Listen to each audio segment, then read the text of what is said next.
Let me pull up my friends here. So I'll let you something else. Then you can break it up into different sessions so that they have a reason to come back and finish the craft. So take all that pressure off of yourself that, oh, I've got to do this craft with 6 people or 7 people, and we've got to get it done in an hour and a half because they need the dining room again. So just eliminate that completely from your thought pattern. And when you do your crafts, do them in sections. So let me start out by showing you some of the ones that we did in sections. One of the things that we did, which we had the most fun with, and I was so surprised, guys enjoyed helping with this one also, because sometimes crafts that we tend to pick out are a little bit more on the feminine side, but I want to show you some crafts also that guys would enjoy doing. But one of the first ones that I'm going to reach down and get is our rag dolls. So, let me pull up my friends here. So I'll let you meet my friends. These are rag dolls. What happened was we had a whole bunch of socks that were being worn out and shouldn't have been worn because they were getting kind of holy, shall we say, or raggedy in color or faded. And so what we did was we decided we would make rag dolls. And this is very simple, so I'll show you how that we actually did it with this sample one. What you're going to do is you're going to have 3 socks. So I've got this sock here, and I've got another one just like it, and then I've got the one for the head. Now, the one for the head, I cut a hole through it. So we stuffed in the top, and then we cut a hole on both sides. So there's a hole on this side, and there's a hole on this side. So you can see the hole right in. You can see that in the camera, you can see that in the hole. So what we did is we picked out our socks, and the first time that we got together, we would stuff them. So this is just fiberfill in it. And then I had one lady who was pretty good at sewing, and her stitches aren't perfect, but they're good enough. And this is a little felt hand, and we would sew that together, and we sewed the top all the way across so it's closed off. Now we've got one sock. We make 2 of these. And then you take it and you slide it up through the bottom here, and I'll show you how I'm going to slide this one up over here.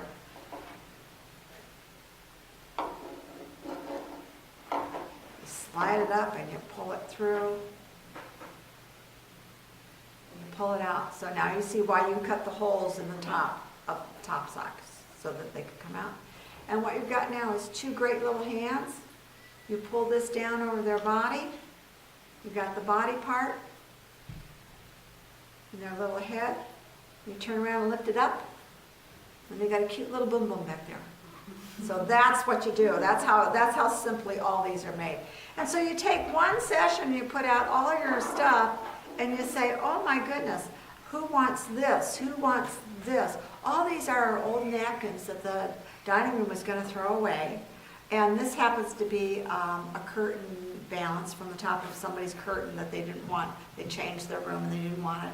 All the rest of the stuff is just little pieces of lace. Sometimes we would glue them on with the glue gun. If that's the case, I would hold the glue gun so nobody got hurt with it.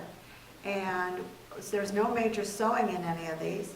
And they picked out what decorations they wanted. This lady wanted braids on hers. And this is, again, part of a napkin that we cut apart and stitched on a little bit of lace on the top to make it look like a hat. And again, they all have that cute little boom boom in the back. They're all the same. And so the first time that we got together, they picked out what they wanted. And I took a large plastic bag and I put their name on it and they put their stuff in it. By the second time we got together, we were stuffing them.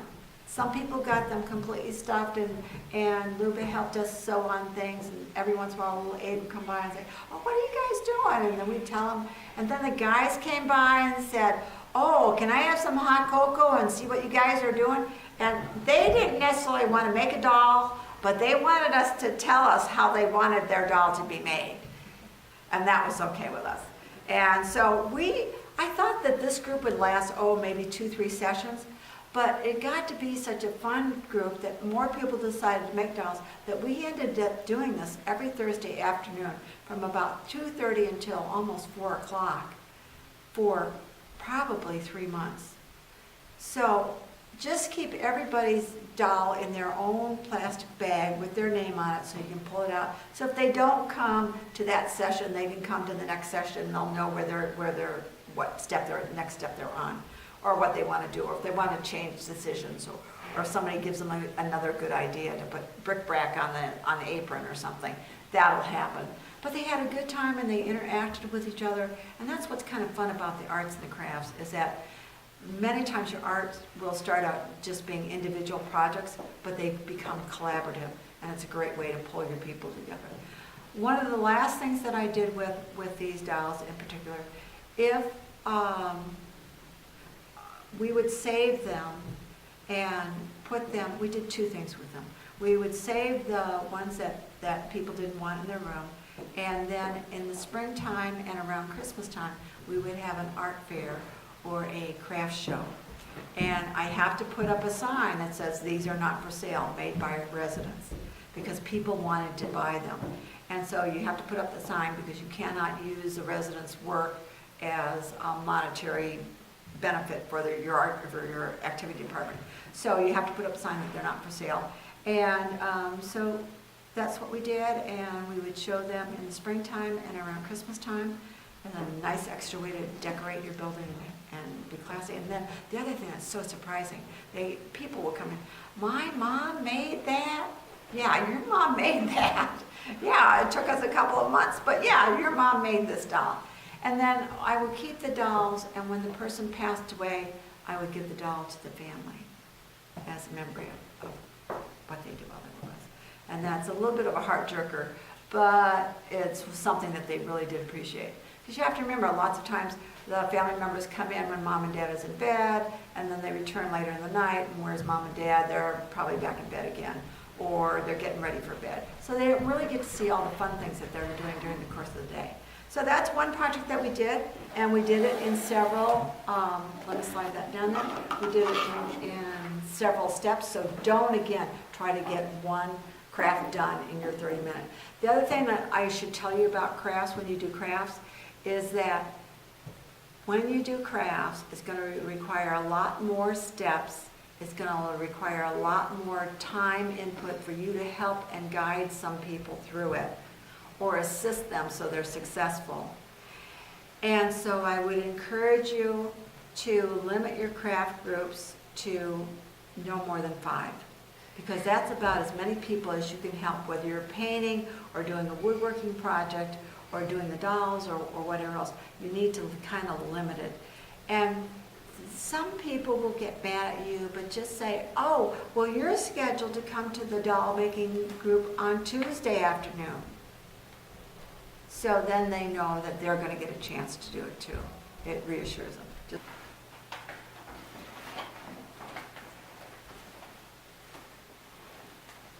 Sorry, that took me a while, but I didn't want these to break by pulling them up. This is another art project that we did. We made clay masks.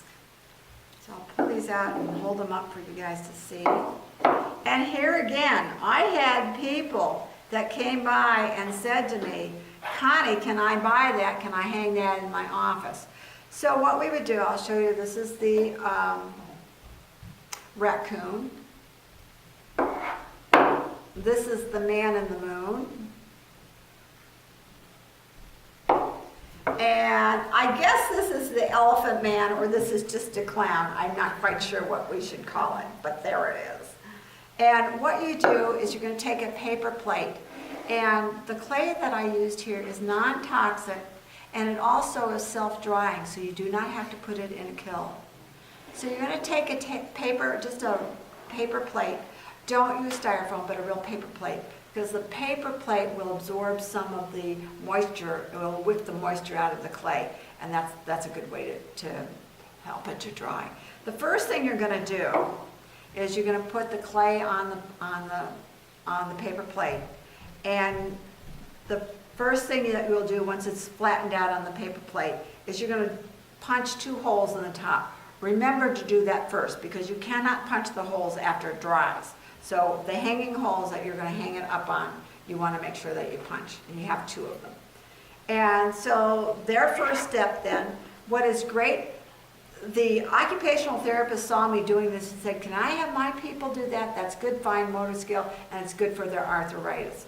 So what they would do is I give them extra clay, and we would put it on, and I gave them the real clay tools to push things down and push things around. And I was surprised at look at the density in that.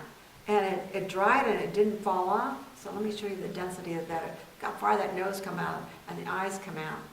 And all the detail that they put into that. I'll hold it even up closer if I can so that you can see it.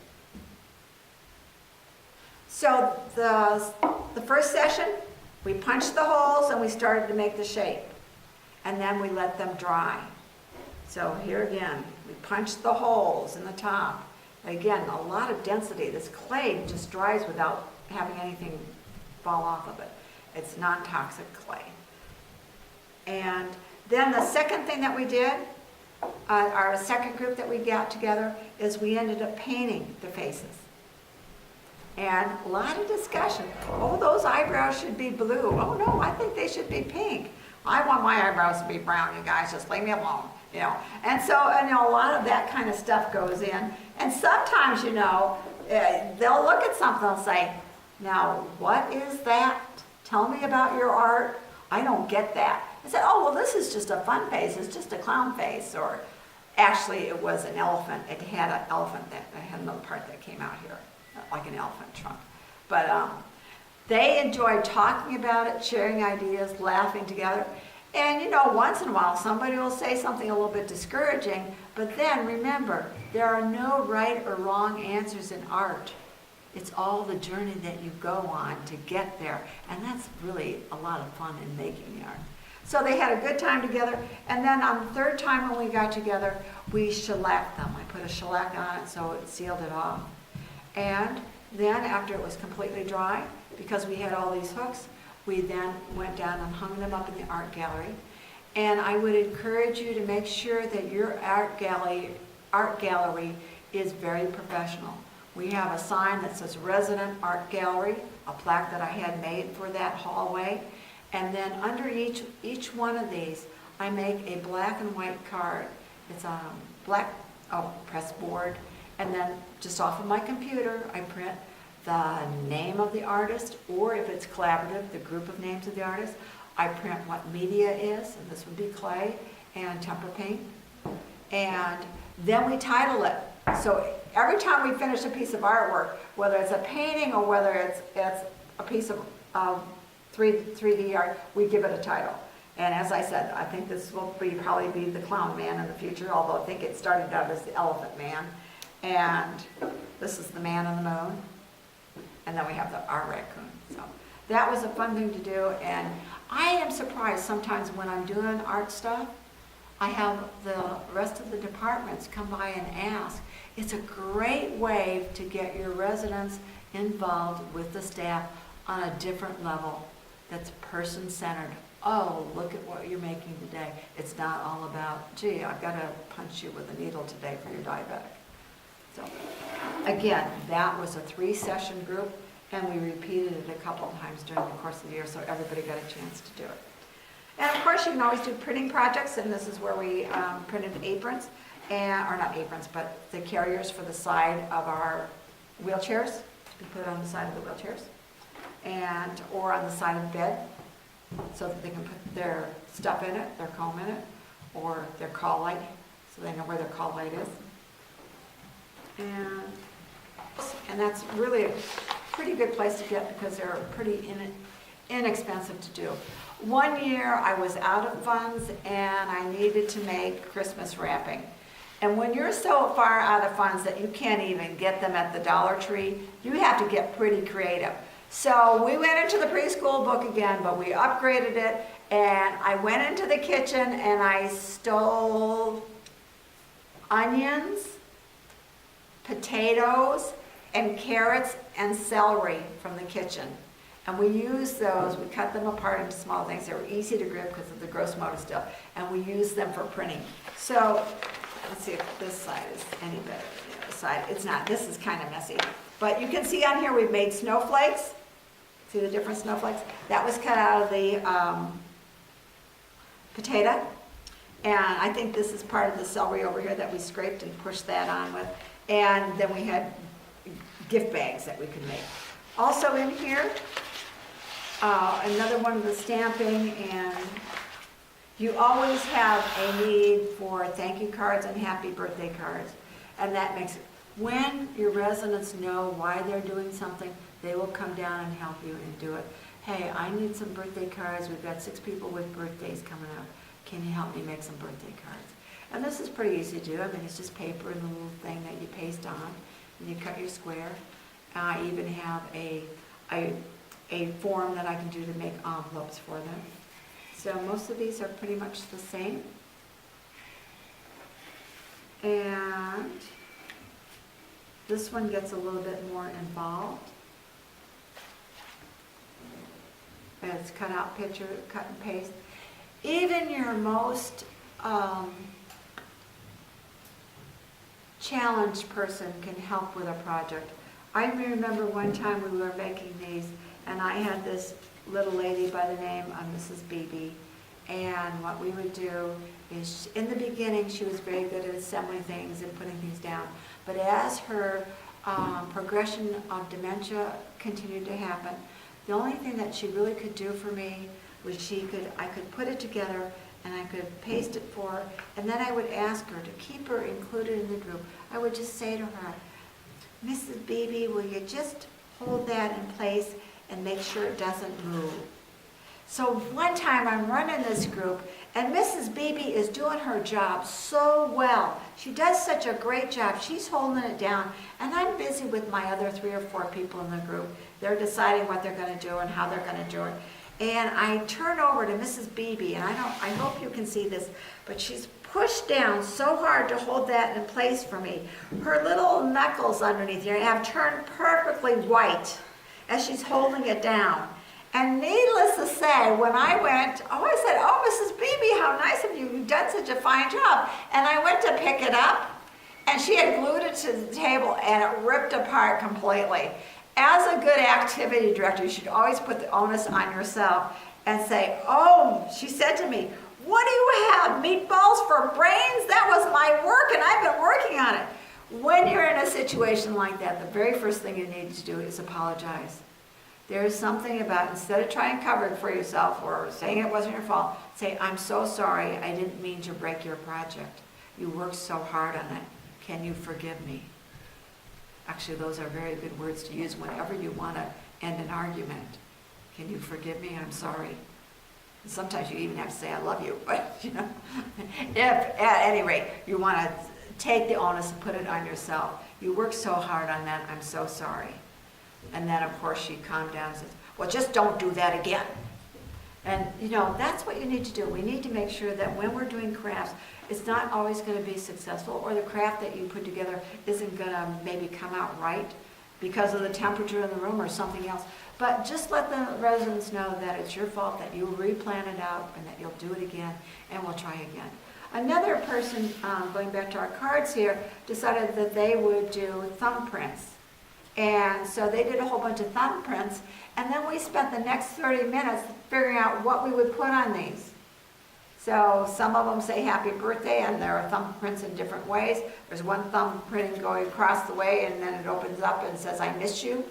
And the other one, this one is I'm thinking of you. So we did a whole bunch of these. And that was kind of fun for an afternoon to do that too. But whenever I have something that I need help with, the residents are very good if they know why they're doing it. Another project that we did, which is a paste and glue. Sometimes people say, oh, I really don't want to do that. She's down there cutting out all those old calendars. And they may not want to come down and do that if they don't know why they're doing it. And sometimes it just takes a little bit of explanation to say to them, well, the reason that we're doing this today is because we're going to make visual books for the people who can no longer see print and can read. So what we do is we take our different calendars apart, and this one happens to be all about cars, and what I did then is I would take one of the blank pages and I cut out the picture from the back and I would glue it to the top. So now we've got a picture there and we've got a picture there. And I can tell you right now, my activity department could not afford a picture book like this. It would probably cost us $57 to have a coffee table book like this. But the fact that my people got together and did these for us, and I'll put that in front there so you can see that one. And I'll raise it up a little bit so that you can see it. It makes for a good conversation piece, so when I get the guys together, or even the guys and the girls together, and they talk about, oh, did you ever have a car like this? And if you were in the 70s, you might have a car like this. Personally, I sort of like this Continental Lincoln down here that's a convertible. I like convertibles. So it starts conversations and it brings up memories for people. And again, it was a simple project to do, and it was fun to do because we sat there and we pasted and we talked about it. And then everybody had a good feeling because, oh, we made this for this unit, or we made this for John, who can't read anymore but likes cars. So whether you're doing lighthouses, or whether you're doing cars, or whether you're doing pictures of flowers, there's always something in these books that we can talk about. And I am always amazed when we have the flower books, how much people talk about, oh, when I got this, when I was in the prom, or when I got married, I had flowers like this. So these things are great conversation starters, besides being a good craft that you can do, and also offering sensory STEM. Okay, let's see what else we have down in here. Okay, this are rugs that we made for the preschoolers, and I have to tell you that in starting this project, I was a little bit scared. I have done this project twice, and both times it's usually because my residents had clothes on them that they no longer should be wearing. And you talk to your social service person and say, hey, we need to purchase clothes for somebody and somebody, but then it kind of gets drawn out and they forget to do it, or you get busy and you don't get to go to the shopping trip. So what I did do, and I can tell you this now because I'm retired and nobody can fire me for it, is that I had a whole bunch of people. We were cutting very close to survey. We had a lot of people that needed to have new clothes. And it's a big task to go through their closet and figure out who needs new clothes and what sizes they were. So one afternoon when my teens came over to help with the art project, I said, we're going to do something different today. We're going to go, I'm going to give you some room numbers of people that I would like you to go visit and say hello to them if they're there. And I want you to go into their closet in these different room numbers and you make me a list. If you see a shirt that has holes in it, I want you to take that, mark down the color of the shirt and what size it is and bring it to me. If you see a shirt that has coffee stains on it that are ground in, or cocoa stains that are ground in, I'd like you to take that shirt out and mark out which room number it came from, which closet, and the size, and a little description about it. And what happened then is I had them bringing me these clothes that I would be replacing. And I looked at the clothes and I now had very quickly, because the students went through the rooms, brought the clothes to me and gave me a list of what I was replacing and the size and the color that I was replacing. My shopping trip got very easy. But now I had all this contraband material that I had stolen from their things, and I reassured people that I was going to replace their clothes. Let me tell you that, including their family. But I didn't want somebody to say, oh, well, take that to the line and get washed and go back into the closet. That would defeat my purpose. So I very quickly said to the teens, here are some scissors, cut them up, because I wanted to get rid of the evidence. I was really afraid of getting caught. And so I said, cut them up. And so they did. So I had all these strips of material. And I said, well, let's make rugs out of them. And, well, we can't put rugs on the floor. People will trip on them. That's right. But what we can do is we can make rugs for when the preschoolers come over, because the preschoolers will come over for our intergenerational activities. And our chairs are big, and they tend to fall out of the chairs or slide out of the chairs, or they don't know where to stand. So I said, let's make a whole bunch of little rugs. So that's what we did. We got together, one afternoon. We had all the material in a box. We started pulling it out, and I said, match what colors look nice with each other. Now, I did not expect them in my group of residents that were sitting around me for them to say, oh, gee, that looks like a shirt that John had. He had a shirt just like that. It was wool. Yes, it was. Oh my, look at this. I had a nightgown like that that's really silky. Mine had lace on it though, you know. And I had a blue one and I had a pink one. And so they started talking about it. And I'm feeling really guilty, but I'm happy because I know I'm going to be buying them new clothes. So they're matching the colors, so we spent one afternoon kind of just sorting out the colors and matching the colors.